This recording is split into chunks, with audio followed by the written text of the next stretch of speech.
بسم اللہ الرحمن الرحیم۔ سامعین کرام، آپ سن رہے ہیں عمران سیریز کے سلسلے کا ایک اردو ناول پاور لینڈ کی تباہی، جس کے مصنف ہیں مظہر کلیم ایم اے، اور یہ اس سلسلے کی قسط نمبر 3 ہے۔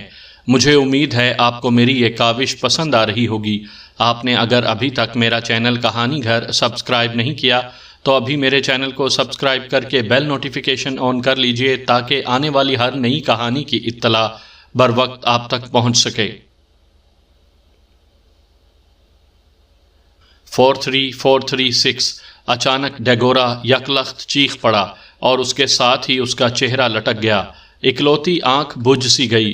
یہ شاید لاشعوری خوف کا جھٹکا تھا جس نے اس کے منہ سے نمبر خود بخود اگلوا دیا تھا۔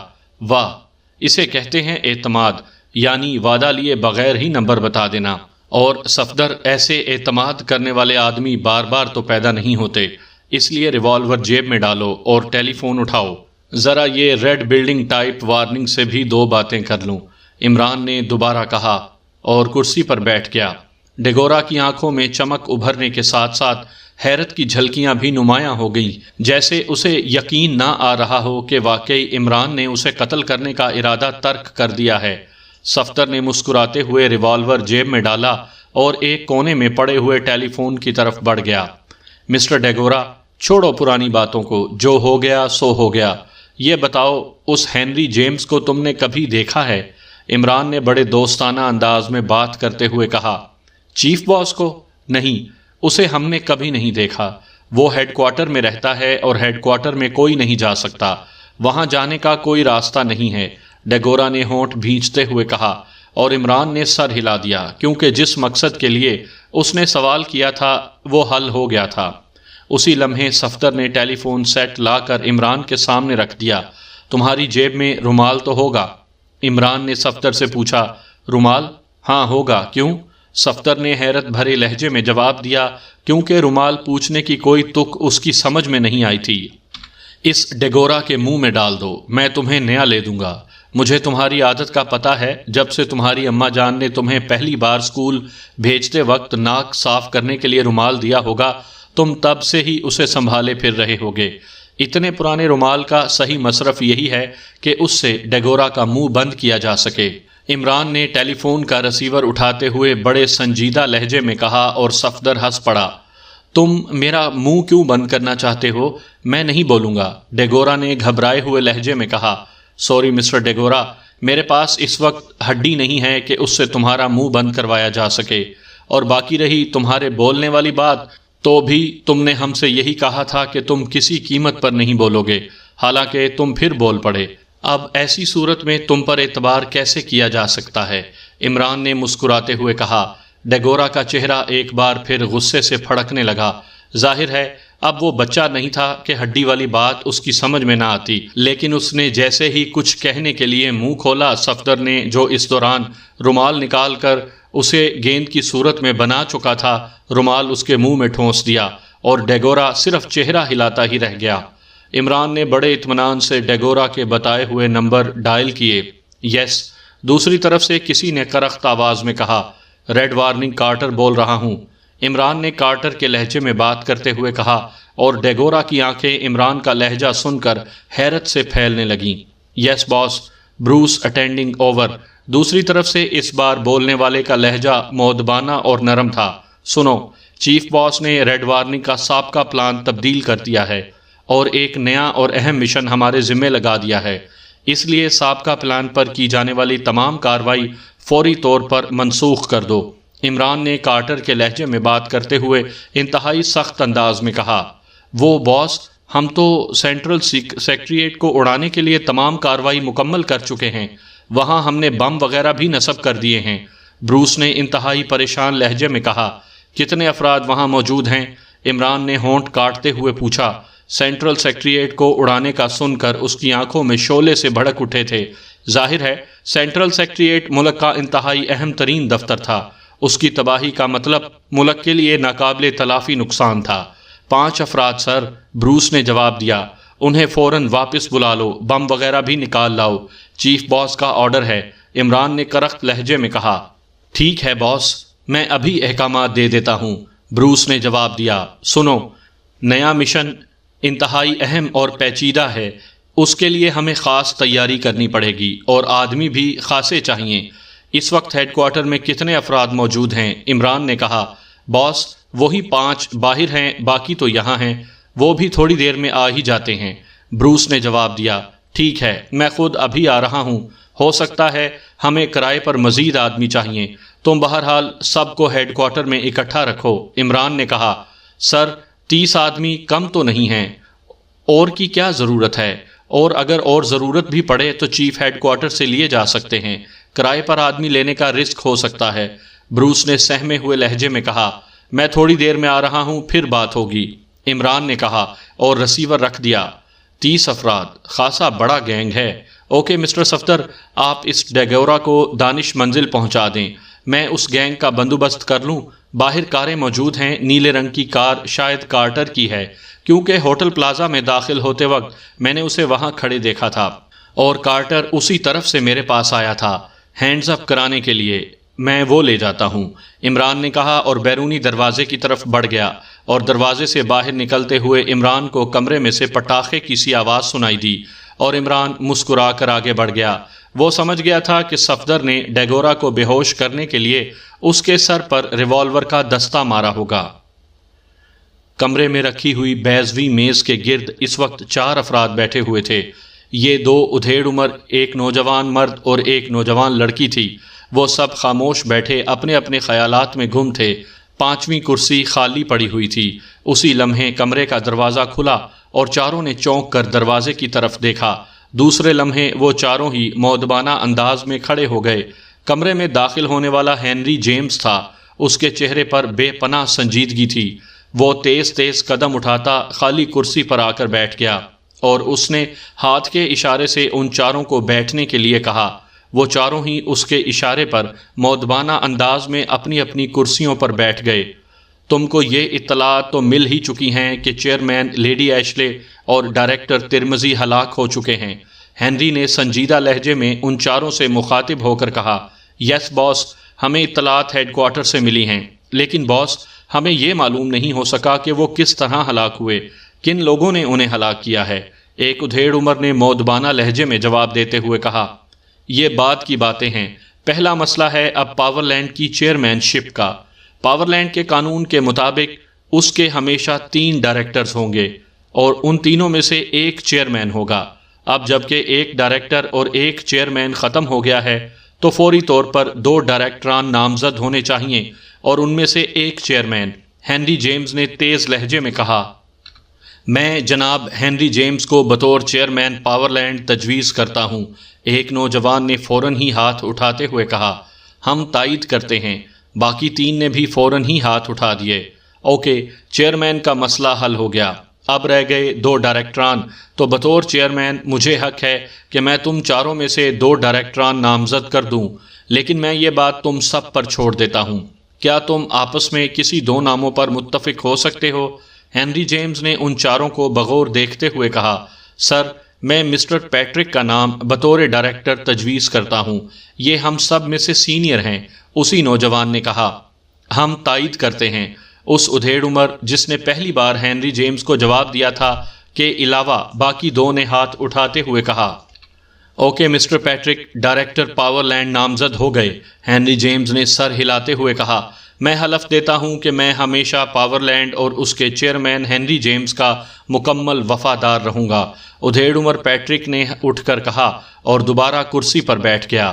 میں مس جیکی کو بطور ڈائریکٹر نامزد کرتا ہوں، یہ انتہائی ذہین اور پرجوش ہیں، دوسرے ادھیڑ عمر نے کہا۔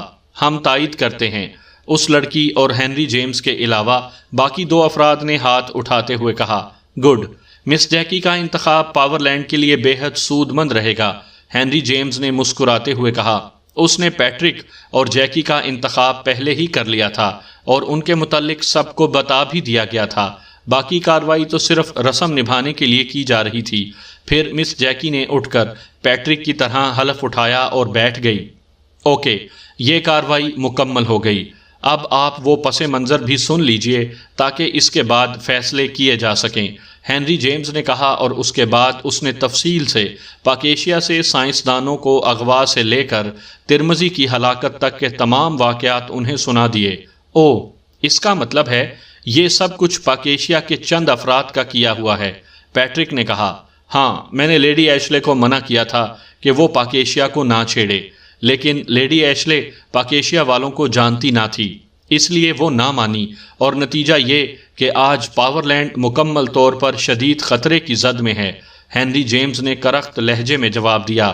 مسٹر ترمزی کی ہلاکت کے بعد آپ نے کیا اقدام کیے ہیں جناب؟ مس جیکی نے پوچھا۔ فی الحال تو کوئی خاص اقدام نہیں کیا، میں نے زرکان سے ڈیگورا گروپ کو پاکیشیا بھیج دیا ہے تاکہ وہ وہاں دہشت گرد قسم کی کارروائیوں کا سلسلہ شروع کرے، پاکیشیا سیکرٹ سروس کو وہیں الجھا لے تاکہ مجھے یہ موقع مل سکے کہ میں ٹرانسمٹ فیوز سسٹم ختم کر سکوں، لیکن یہ فیصلہ میں اس وقت کر سکتا تھا جب کہ میں باقاعدہ چیئرمین نامزد ہو جاتا، اس لیے آپ سب کو فوری یہاں کال کیا گیا ہے۔ ہنری جیمز نے کہا، کیا ایسا نہیں ہو سکتا کہ پاور لینڈ پاکیشیا پر حملہ کر دے، اس کی اینٹ سے اینٹ بجا دے؟ ایک نوجوان نے پرجوش لہجے میں کہا، نہیں، اس طرح پوری دنیا کی فورسز حرکت میں آ جائیں گی، اور پاور لینڈ ابھی اس قابل نہیں ہوا کہ پوری دنیا کو بیک وقت کنٹرول کر سکے۔ ہنری جیمز نے انتہائی سخت لہجے میں کہا، لیکن سر، ٹرانسمٹ فیوز سسٹم ختم کرنے کے بعد تو ہیڈ کوارٹر ہر ایک کے لیے اوپن ہو جائے گا، کیا ایسا نہیں ہو سکتا کہ ٹرانسمٹ فیوز کا سسٹم ہی بدل دیا جائے؟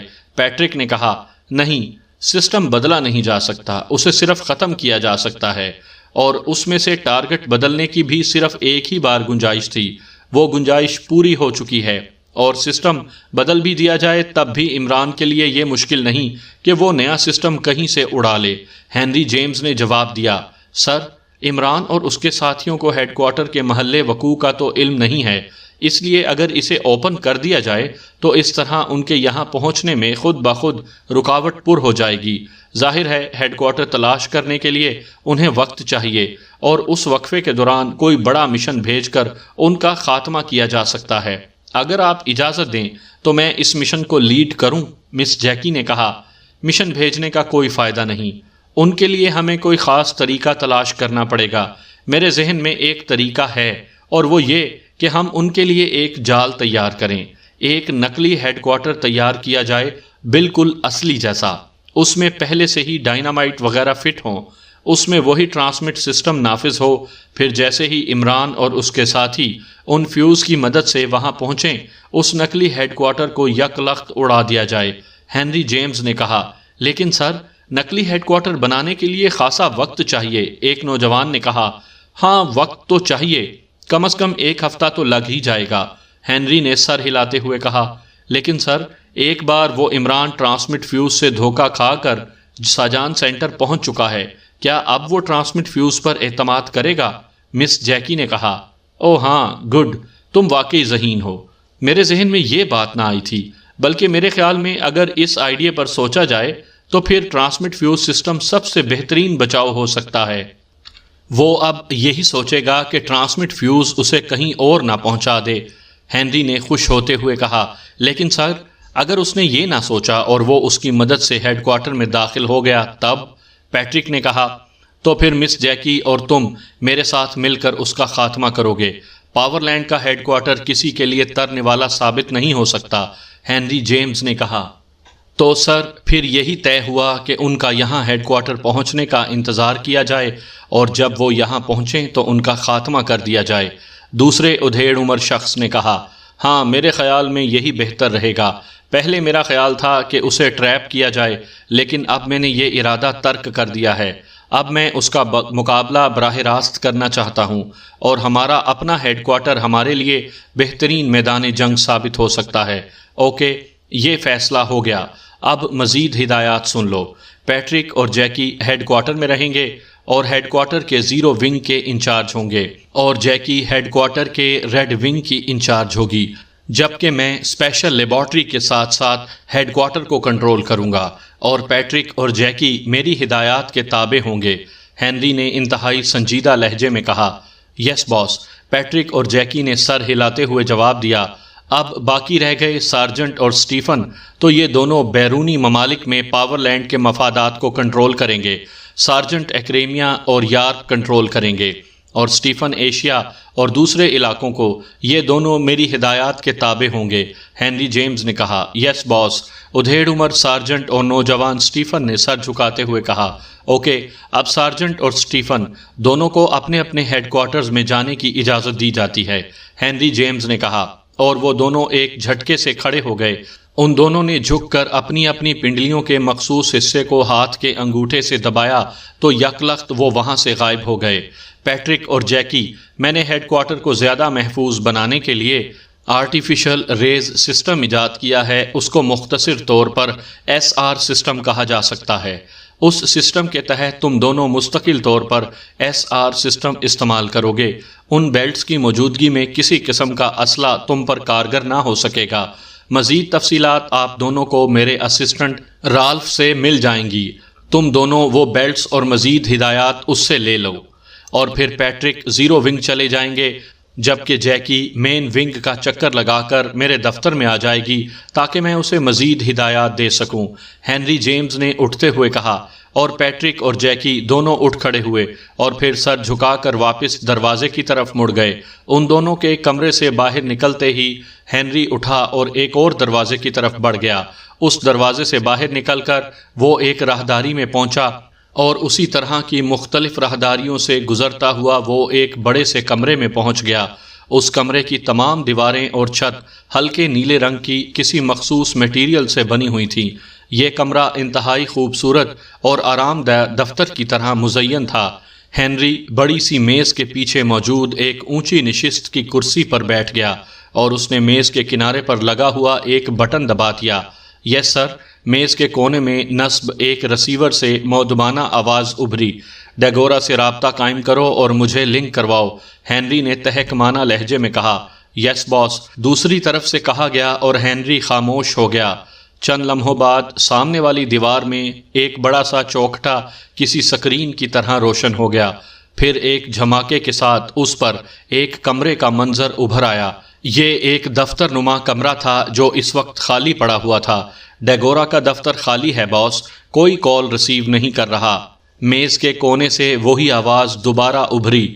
سرکلنگ ریز سے دوسرے کمرے چیک کرو، ہنری نے بڑے تشویش بھرے انداز میں آگے کی طرف جھکتے ہوئے کہا۔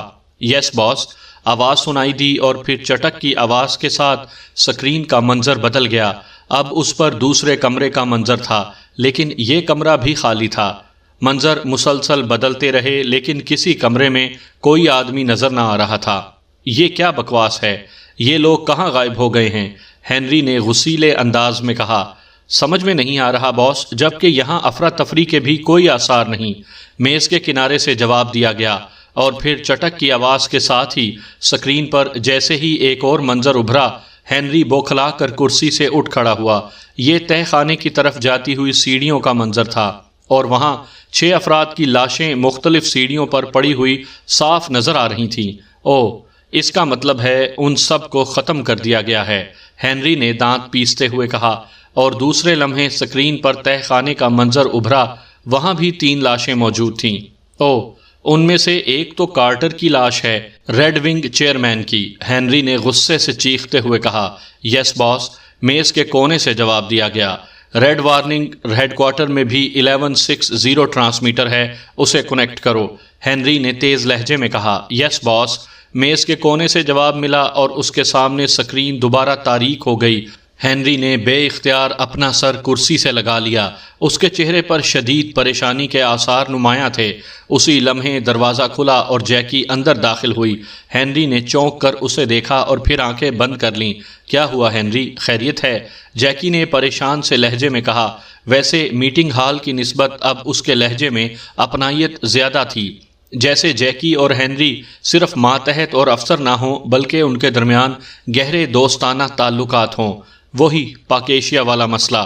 بیٹھو جیکی، ہنری نے زبردستی اپنے چہرے پر مسکراہٹ لاتے ہوئے کہا، اور جیکی ساتھ والی کرسی پر بیٹھ گئی۔ اسی لمحے سامنے دیوار پر موجود سکرین دوبارہ روشن ہو گئی اور پھر ایک منظر اس پر ابھرا۔ یہ ایک خاصا بڑا ہال کمرہ تھا جس میں ریڈ ونگ والوں کی لاشیں ادھر ادھر بکھری پڑی تھیں، اور وہاں پولیس کے ساتھ ساتھ سول ڈریس میں لوگ بھی موجود تھے۔ وہ اپنے انداز سے حکام ہی نظر آ رہے تھے۔ ٹھیک ہے، بند کر دو، ہنری نے دانت پیستے ہوئے کہا، اور سکرین دوبارہ تاریک ہو گئی۔ یہ کیسی لاشیں تھیں؟ جیکی نے حیرت بھرے لہجے میں کہا، اور ہنری نے اسے بتایا کہ یہ ڈیگورا کا گروپ ہے جسے اسے دہشت پسندانہ کارروائیوں کے لیے پاکیشیا بھیجا تھا تاکہ وہ عمران اور سیکرٹ سروس کو الجھا لے، لیکن اب ان کا یہ حشر سامنے آیا ہے۔ اس کا مطلب ہے ہنری، وہ لوگ حد سے زیادہ تیز ترار ہیں۔ مجھے تو میٹنگ میں تمہاری باتوں پر یقین نہ آیا تھا کہ ایک پسماندہ ملک کے لوگ بھی اس قدر تیز ترار ہو سکتے ہیں، لیکن اب لاشیں دیکھ کر یقین آ گیا ہے۔ جیکی نے سر ہلاتے ہوئے کہا، ڈیئر جیکی، تمہارا تعلق اب تک صرف یارپ کے لوگوں سے پڑتا رہا ہے، اور تمہارے تمام تر کارنامے صرف وہیں تک محدود ہیں، اس لیے تم بھی عام لوگوں کی طرح پاکیشیا کو ایک پسماندہ ملک سمجھتی ہو۔ حالانکہ پاکیشیا سیکرٹ سروس اور عمران کی ذہانت کے مقابلے میں مجھے یہ ترقی یافتہ ممالک کے لوگ احمق لگتے ہیں۔ ہنری نے کہا، میں نے بیلٹ پہن لی ہے، یہ تو انتہائی شاندار سسٹم ہے، اور ہنری، تم نے مجھے بڑا اہم ونگ دیا ہے، جبکہ پیٹرک مجھ سے سینئر تھا۔ جیکی نے مسکراتے ہوئے کہا، ہاں، میں نے جان بوجھ کر ایسا کیا ہے۔ دیکھو، تم میری قانونی بیوی تو نہیں ہو، جس طرح لیڈی ایشلے ترمزی کی بیوی تھی، لیکن بہرحال تم میری ساتھی اسی طرح ہو۔ پاور لینڈ میں لیڈی ایشلے اور ترمزی کا بہت بڑا گروپ ہے، اور وہ پاور لینڈ پر چھایا ہوا ہے۔ اگر میں اس کے گروپ کے دونوں ڈائریکٹران لے لیتا تو پھر میری حیثیت اسی طرح زیرو ہو جاتی جس طرح لیڈی ایشلے اور ترمزی کے مقابلے میں تھی، کیونکہ وہ دونوں میاں بیوی آپس میں رائے ملا لیتے تھے، اور میں تل ملا کر ہی رہ جاتا اور کچھ نہ کر سکتا۔ اس لیے میں نے بھی وہی پلاننگ کی اور تمہیں یارپ سے اپنے پاس بلوا لیا۔ پیٹرک چونکہ ترمزی کا نمبر 2 ہے، اس لیے اس گروپ کی تسلی کے لیے اسے بھی ڈائریکٹر بنا دیا، لیکن اب میری اور تمہاری موجودگی میں وہ صرف بس نام کا ہی ڈائریکٹر رہ جائے گا۔ باقی رہی ونگز والی بات، تو میں یہ کیسے کر سکتا تھا کہ ایک اہم ترین ریڈ ونگ اس کے حوالے کر دیتا، اس لیے اس کی ذمہ زیرو ونگ لگایا ہے جس کا تعلق صرف سپلائی سے ہے۔ ہنری نے مسکراتے ہوئے جواب دیا، مجھے تو تم عمران سے بھی زیادہ ذہین لگتے ہو۔ کیا دور رس پلاننگ کی ہے تم نے؟ کہیں تم نے لیڈی ایشلے اور ترمزی کو عمران سے مل کر ختم تو نہیں کروا دیا؟ جیکی نے ہنستے ہوئے کہا، ارے نہیں، ایسی بات نہیں، وہ دونوں اپنی حماقتوں سے مارے گئے ہیں۔ میں تو انہیں منع کرتا رہا، لیکن انہیں طاقت کا زام تھا، اور عمران نے ان کی طاقت کا شیرازہ بکھیر دیا۔ اب میرا مقابلہ ہے عمران سے، دیکھیں کیا ہوتا ہے۔ ہنری نے سر ہلاتے ہوئے جواب دیا، ڈیگورا کا نام تو میں نے بھی سنا تھا کہ بڑا تیز ترار آدمی ہے، لیکن یہاں وہ چند روز بھی نہیں نکال سکا۔ جیکی نے کہا، ڈیگورا؟ ارے ہاں، ڈیگورا کی لاش تو مجھے کہیں نظر ہی نہیں آئی۔ اوہ، مجھے اس کا تو خیال ہی نہیں آیا، ہنری نے کہا، اور ہاتھ بڑھا کر میز کے کنارے کا بٹن دبا دیا۔ یس باس، میز کے کنارے سے وہی آواز سنائی دی، ہیری، ڈیگورا کی لاش دونوں جگہوں پر نظر نہیں آئی، وہ یقیناً زندہ ہوگا، اس کے جسم میں الیکٹرو راڈ تو ہوگا ہی، وہ پاور لینڈ کا اہم ایجنٹ تھا۔ ہنری نے کہا، میں چیک کر لیتا ہوں باس۔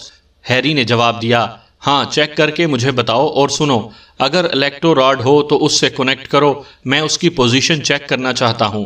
ہنری نے تیز لہجے میں کہا، یس باس۔ ہیری نے جواب دیا، اور ہنری نے ہاتھ بڑھا کر بٹن آف کر دیا۔ چند لمحوں بعد میز کے کنارے سے کٹاک کی آواز سنائی دی، اور ہنری نے ہاتھ بڑھا کر بٹن دبا دیا۔ یس، ہنری نے کہا، باس، میں نے چیک کر لیا ہے، اس کے جسم میں الیکٹرو راڈ فٹ ہے۔ ہیری نے کہا، او ویری گڈ، کنیکٹ کرو۔ ہنری نے خوش ہوتے ہوئے جواب دیا۔ چند لمحوں بعد ہی سکرین دوبارہ روشن ہوئی، اور پھر اس پر مسلسل جھماکے سے ہونے لگے، اور پھر اچانک ایک منظر ابھر آیا۔ یہ ایک خاصا بڑا کمرہ تھا جس کی دیواریں اور چھت سپاٹ تھی۔ نیچے سرخ رنگ کا قالین بچھا ہوا تھا، اور ڈیگورا اس قالین پر بے ہوش پڑا ہوا تھا۔ اس کا سر خاصا زخمی لگ رہا تھا، ایک آنکھ بھی غائب تھی، آنکھ کی جگہ بھیانک سا گڑھا نظر آ رہا تھا، جبکہ ایک کان بھی سرے سے غائب تھا۔ او، یہ کہاں پہنچ گیا؟ اس پر تو خاصا تشدد کیا گیا ہے، لیکن یہ آدمی تو تشدد پروف تھا، ہنری نے ہونٹ کاٹتے ہوئے کہا۔ اس کی نظریں سکرین پر جمی ہوئی تھیں، ابھی اس کا فکرہ مکمل ہی ہوا تھا کہ سکرین پر نظر آنے والے کمرے کا دروازہ کھلا، اور اس کے ساتھ ہنری بری طرح چونک پڑا کیونکہ دروازے میں سے عمران اندر داخل ہو رہا تھا۔ او تو یہ عمران کی قید میں ہے، ہنری نے تیز لہجے میں کہا۔ عمران؟ تو کیا یہی عمران ہے؟ لیکن یہ تو کوئی احمق سا معصوم سا نوجوان لگ رہا ہے، پاس بیٹھی ہوئی جیکی نے کرسی سے اچھلتے ہوئے کہا۔ اس کے لہجے اور چہرے پر بے پناہ حیرت تھی۔ ہاں یہی عمران ہے، بظاہر احمق اور بھیڑ کی طرح معصوم، لیکن در حقیقت انتہائی خوفناک اور خطرناک، ہنری نے ہونٹ بھینچتے ہوئے جواب دیا۔ یہ تو خاصا وجیح اور خوبصورت آدمی ہے، ایسے آدمی تو عورتوں کے پیچھے عقل و ہوش کھو بیٹھتے ہیں، جیکی نے عمران کو بغور دیکھتے ہوئے کہا جو اب ڈیگورا پر جھکا ہوا تھا۔ لیکن یہ تمہارے نظریے سے الٹ آدمی ہے، دنیا کی خوبصورت ترین عورت بھی اس پر اثر انداز نہیں ہو سکتی۔ کاش یہ الیکٹرو راڈ بائی کاسٹڈ ہوتا تو یہ عمران کو مارنے کا بہترین موقع تھا، ہنری نے سر کو جھٹکتے ہوئے کہا۔ اس کا الیکٹرو راڈ بائی کاسٹڈ ہے باس، لیکن رینج بہت کم ہے، صرف 10 فٹ۔ میز کے کنارے سے ہیری کی آواز سنائی دی۔ 10 فٹ کافی ہے، فوراً اسے چارج کرو اور مجھے جلدی بتاؤ، ہنری نے بری طرح چیختے ہوئے کہا۔ یس باس، ہیری نے گھبرائے ہوئے لہجے میں کہا۔ ڈیگورا اس دوران ہوش میں آ چکا تھا اور عمران اب اس کے قریب کھڑا بڑے اطمینان سے باتیں کر رہا تھا۔ کیا ہم ان کی باتیں نہیں سن سکتے؟ جیکی نے پوچھا۔ جب الیکٹرو راڈ چارج ہو جائے گا تو باتیں نہ صرف سن لیں گے بلکہ عمران سے بات چیت بھی ہو سکتی ہے، ہنری نے سر ہلاتے ہوئے جواب دیا۔ باس، الیکٹرو راڈ چارج ہو چکا ہے، ہیری کی آواز سنائی دی۔ ٹھیک ہے، میں اسے کنٹرول کرتا ہوں، ہنری نے کہا اور جلدی سے میز کی ایک دراز کھولی اور اس میں سے ایک چھوٹی سی مشین نکال کر اس نے ہاتھوں میں لے لی۔ مشین ٹرانزسٹر نما تھی جس پر 3 مختلف رنگوں کے بلب موجود تھے۔ ہنری نے جلدی سے ایک بٹن دبایا تو زرد رنگ کا بلب جل اٹھا۔ یہ بلب ظاہر کرتا تھا کہ الیکٹرو راڈ کے ساتھ ہیڈ کوارٹر کا رابطہ قائم ہو چکا ہے۔ اب باتیں بھی سن لو، لیکن تم نے بالکل نہیں بولنا، اور ہیری تم بھی سن رہے ہو، تمہاری آواز نہیں آنی چاہیے، ہنری نے تیز آواز میں کہا۔ یس باس، ہیری نے مؤدبانہ انداز میں جواب دیتے ہوئے کہا، اور ہنری نے ایک اور بٹن دبایا تو نیلے رنگ کا بلب جل اٹھا اور اس کے ساتھ ہی مشین میں سے باتوں کی آوازیں ابھریں۔ تمہاری ریڈ وارننگ گرین ہو چکی ہے ڈیگورا، اب تمہارا کیا پروگرام ہے؟ اگر تمہاری پنڈلی میں ٹرانسمٹ فیوز ہوتا تو میں تمہیں پارسل کر کے بطور تحفہ ہنری کو بھیج دیتا، عمران کہہ رہا تھا۔ میں اس حالت میں باس کے پاس جانے کے بجائے مر جانا زیادہ پسند کرتا ہوں، اور مرنے سے پہلے میں تمہارا وجود بھی اس دنیا سے ختم کر کے ہی جاؤں گا۔ ڈیگورا نے یک لخت اٹھ کر کھڑے ہوتے ہوئے کہا۔ اچھا، ابھی دم خم باقی ہے، ٹھیک ہے، میں بھی سوچ رہا تھا کہ تمہیں کیسے ماروں، نہتے اور قید آدمی پر ہاتھ اٹھاتے ہوئے مجھے شرم آ رہی تھی، عمران نے بڑے مطمئن انداز میں کہا۔ اسی لمحے ڈیگورا بجلی کی سی تیزی سے اپنی جگہ سے اچھلا۔ ڈیگورا کا انداز اس قدر ماہرانہ اور شاندار تھا کہ جیکی کے ہاتھ بے اختیار تالی بجانے کے سے انداز میں اٹھے، مگر دوسرے لمحے اس کے ہاتھ خود بخود لٹک گئے۔ لیکن ڈیگورا، جس نے عمران پر بڑے خوبصورت انداز میں چھلانگ لگائی تھی، یک لخت بری طرح چیختا ہوا اس طرح اچھل کر پیچھے فرش پر جا گرا جیسے کوئی گیند کسی دیوار سے ٹکرا کر واپس لوٹتی ہے۔ عمران نے بڑے ماہرانہ انداز میں صرف ایک ہاتھ اٹھا کر اس کے جسم کو تھپکی دی تھی۔ جیکی نے ہونٹ بھینچ لیے، ورنہ شاید اس کی زبان سے خود بخود واہ واہ کے الفاظ نکل جاتے۔ اٹھو اٹھو، پاور لینڈ کے نمائندے کو اتنا کمزور اور بودا نہیں ہونا چاہیے، عمران نے اس کا مضحکہ اڑاتے ہوئے کہا۔ میں تمہاری بوٹیاں اڑا دوں گا، ڈیگورا نے اچھل کر کھڑے ہوتے ہوئے کہا، اور اس بار وہ کسی سانڈ کی طرح دوڑتا ہوا عمران کی طرف بڑھا۔ عمران اسی طرح اطمینان سے کھڑا تھا۔ ڈیگورا نے البتہ انتہائی خوبصورت داؤ استعمال کیا تھا۔ وہ عمران کے قریب پہنچتے ہی یک لخت سائڈ پر مڑا اور اس کی لات گھومی، لیکن اسی لمحے عمران یک لخت اپنی جگہ سے اچھلا، اور پھر جیکی اور ہنری نے ڈیگورا کو زمین پر گرتے اور عمران کو اس کی گھومتی ہوئی لات پکڑتے ہوئے ہی دیکھا۔ دوسرے لمحے مشین میں سے ڈیگورا کی خوفناک چیخ بلند ہوئی اور جیکی نے بے اختیار دونوں ہاتھوں سے اپنا چہرہ چھپا لیا، کیونکہ اس نے ڈیگورا کا انتہائی عبرتناک حشر ہوتا دیکھا تھا۔ عمران نے اس کی لات پکڑی اور ڈیگورا جیسے ہی نیچے گرا، عمران کے دونوں پیر اس کی ایک لات پر نظر آئے، اور اس کے ساتھ ہی عمران ڈیگورا کے جسم پر گرتا دکھائی دیا۔ ڈیگورا کی ایک لات اس کے ہاتھوں میں تھی۔ نتیجہ یہ نکلا کہ اس کی ٹانگ عمران کے ساتھ ہی ڈیگورا کے منہ تک خم ہوتی گئی اور اس کا نچلا جسم چر سا گیا۔ اب اسے مر جانا چاہیے، ہنری نے ہونٹ بھینچتے ہوئے کہا اور تیزی سے تیسرا بٹن دبا دیا، لیکن تیسرا بلب نہ جلا، جبکہ عمران یکلخت بجلی کسی تیزی سے اچھلا اور دور جا گرا۔ ہنری، یہ تو ہنری کی آواز تھی۔ عمران کے لبوں سے آواز سنائی دی۔ ڈیگورا اب فرش پر پڑا ذبح ہوئے پرندے کی طرح پھڑک رہا تھا۔ ہاں، میں ہنری بول رہا ہوں۔ تم نے ڈیگورا اور اس کے ساتھیوں کا خاتمہ تو کر دیا، لیکن یاد رکھو عمران، تم میرے ہاتھوں سے بچ نہ سکو گے۔ ہنری نے پھٹ پڑنے والے لہجے میں کہا۔ ارے ہاں، ابھی تم نے مرنے کی بات کی تھی، کیا مجھے ہدایات دے رہے تھے کہ اسے یعنی ڈیگورا کو مر جانا چاہیے؟ عمران نے مسکراتے ہوئے جواب دیا۔